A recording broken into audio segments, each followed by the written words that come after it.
अगर आप भारत में रहते हैं तो आपका दिन कभी न कभी टाटा ग्रुप के किसी न किसी प्रोडक्ट से जरूर जुड़ता है। सड़क पर चलती गाड़ियों पर नजर डालिए, टाटा मोटर्स। हवा में उड़ते जहाजों को देखिए, एयर इंडिया। और अगर बात करें ताज होटल की, तो वो तो पूरी दुनिया में भारतीय शान का प्रतीक बन चुका है। यानी नमक से लेकर चाय तक, गाड़ियों से लेकर बिजली तक, टाटा ग्रुप हर जगह मौजूद है। आज टाटा ग्रुप की 100 से ज्यादा कंपनियां 150 देशों में काम कर रही हैं। इसका कुल वैल्यूएशन 400 अरब डॉलर से भी ज्यादा है। लेकिन इस कामयाबी की कहानी शुरू होती है 150 साल पहले, एक ऐसे इंसान से जिसने सिर्फ बिजनेस नहीं बल्कि एक सोच को जन्म दिया। जमशेद जी टाटा। 1868 में जब जमशेद जी ने अपनी ट्रेडिंग कंपनी शुरू की तो किसी को अंदाजा भी नहीं था कि यही शुरुआत एक ऐसे साम्राज्य की होगी जो आने वाले समय में भारत की पहचान बनेगा। जमशेद जी अपने पिता के साथ कॉटन का व्यापार करते थे। एक दिन उन्होंने देखा कि बॉम्बे की एक ऑनेल मिल घाटे में चल रही है। उन्होंने वो मिल खरीदी और उसे कॉटन मिल में बदल दिया। यही थी अलेक्जेंड्रा मिल। 2 साल में ही उन्होंने उसे मुनाफे में बेच दिया और नई मिल लगाने की तैयारी शुरू कर दी। उन्होंने सिर्फ मिल नहीं लगाई बल्कि मजदूरों के लिए भी कुछ ऐसा किया जो उस दौर में कोई सोच भी नहीं सकता था। उन्होंने वर्कर्स को पेंशन, मेडिकल इंश्योरेंस और एंटरटेनमेंट की सुविधाएं दी। यानी इंसान को मशीन नहीं, परिवार समझा गया। उनका मानना था कि अगर मजदूर खुश रहेंगे तो कंपनी खुद ही आगे बढ़ेगी। आज से 150 साल पहले जो विजन उन्होंने दिखाया वही आज की मॉडर्न कॉर्पोरेट कल्चर की नींव बना।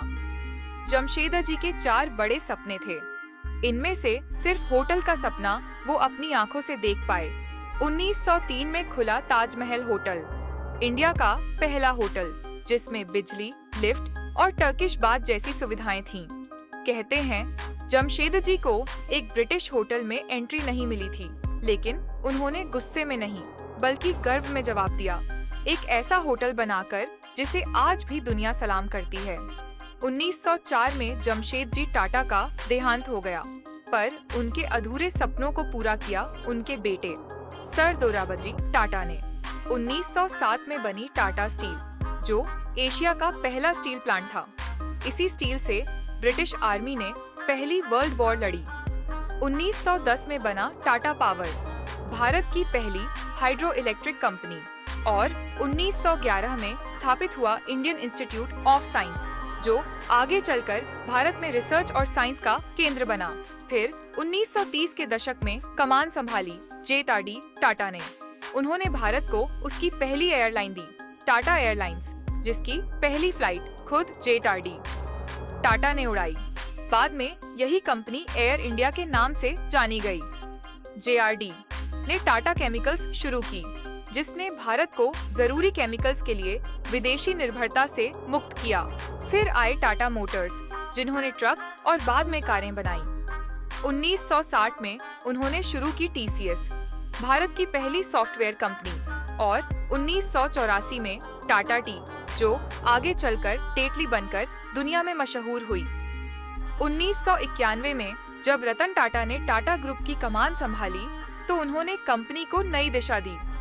उन्होंने लॉन्च की इंडिका, भारत की पहली पूरी तरह से देश में बनी कार। उन्होंने टाटा को ग्लोबल स्तर पर पहुंचाया। टाटा स्टील ने कोरस खरीदी, टाटा मोटर्स ने जगुआर और लैंड रोवर को, और टाटा टी ने टेटली को। अब टाटा सिर्फ भारत नहीं बल्कि पूरी दुनिया का नाम बन चुका था। रतन टाटा के नेतृत्व में टाटा ग्रुप ने साबित किया कि ईमानदारी और विजन से बना बिजनेस सिर्फ मुनाफा नहीं कमाता बल्कि भरोसा जीतता है। आज टाटा ग्रुप 150 साल बाद भी उसी सोच पर खड़ा है, देश पहले, मुनाफा बाद में।